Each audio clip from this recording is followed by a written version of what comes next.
A coal miner in 1920s Appalachia couldn't leave his job, couldn't spend his paycheck anywhere else, and couldn't even be buried without his employer's permission. The system was called truck, and it was perfectly legal. The company owned the mine, the houses workers rented, the general store, the saloon, sometimes even the church and cemetery. Workers were paid in scrip, company currency that only worked at company stores. If you tried to cash it elsewhere, it was worthless. If you tried to quit, you owed the company for rent, supplies, and advances on future wages. The debt reset every season. You were trapped by mathematics. This wasn't unique to coal. Exhibit 1. The lumber camps of the Pacific Northwest operated the same way. Mill owners built entire towns from scratch, housing, schools, stores, everything. Workers had no choice but to participate in the ecosystem. They couldn't afford to leave because they'd never accumulate enough real money to escape. Exhibit 2. The textile mills of New England in the 1800s. Companies like those in Lowell, Massachusetts, built boarding houses for young women workers. The company controlled not just their wages but their living conditions, their curfews, their moral conduct. Women couldn't leave town without permission. The system was paternalistic by design. The corporation positioned itself as a benevolent guardian while extracting maximum labor at minimum cost. But here's where the system becomes predictable. It contains the seeds of its own collapse. When workers have no savings, no mobility, and no alternative income sources, they become desperate. That desperation generates pressure, and pressure in closed systems must release somewhere. Exhibit 3. The labor unrest that followed was violent and inevitable. The 1921 Battle of Blair Mountain in West Virginia saw thousands of armed miners marching on company towns. They weren't radicals, they were trapped workers who'd finally calculated that the risk of confrontation was lower than the certainty of poverty. The company town system had created its own opposition. The economic mechanism is crucial to understand. A company town isn't a town, it's a closed-loop profit extraction system. The corporation controls both supply and demand. They pay low wages, then recapture that money through inflated store prices. Workers typically spent 40 to 60% of earnings just to survive. The rest went toward debt that never decreased. Why did this persist? Because it worked temporarily. For corporations, the profit margins were extraordinary. For governments, company towns reduced the burden of infrastructure spending. The company built roads, schools, and housing. For local officials, often beholden to the company, there was little incentive to intervene. The system was stable because everyone with power benefited, but stability in a closed system is an illusion.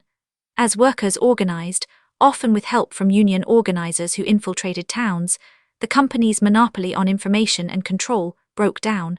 Workers learned what wages were paid elsewhere. They learned about labor laws that technically protected them. They realized the company had been lying about their own legal obligations. Exhibit 4. The decline came from federal intervention. Labor laws in the 1930s and 1940, the Fair Labor Standards Act, the National Labor Relations Act, made certain company town practices illegal. You couldn't pay workers in scrip. You couldn't forbid them from shopping elsewhere. You couldn't prevent union organizing. The system didn't collapse because workers suddenly became powerful. It collapsed because the rules changed. By the 1950s, most company towns were disappearing. Workers moved to independent towns, bought homes with federal housing loans, shopped at stores unaffiliated with their employer. The system that had seemed permanent became a relic, but here's the crucial insight. It didn't fail because the model was wrong. It failed because the power imbalance became politically unsustainable. A few company towns persisted longer. Some mining regions held on into the 1970s, but the principle was broken. Once workers had alternatives, other jobs, other towns, other stores, other sources of information, the corporation's control evaporated. Monopoly, once fractured, cannot be repaired. The company town reveals something fundamental about how economic systems work. They're not stable because they're fair or efficient. They are stable because the people with power benefit from them, and unstable the moment that power is challenged or redistributed. The coal miner of 1920 wasn't lazy or weak. He was rational within a system designed to trap him. What's remarkable is how predictable the collapse was. Historians and economists of that era saw it coming. Labor organizers predicted it. The companies themselves sometimes saw it, which is why they fought so viciously against unionization and federal regulation. They understood that their system had an expiration date built in. The only question was when. The company town is extinct in the developed world, but the principle endures. Wherever workers depend entirely on one employer for housing, transportation, food, and income, wherever alternatives don't exist, you see the same dynamics emerge.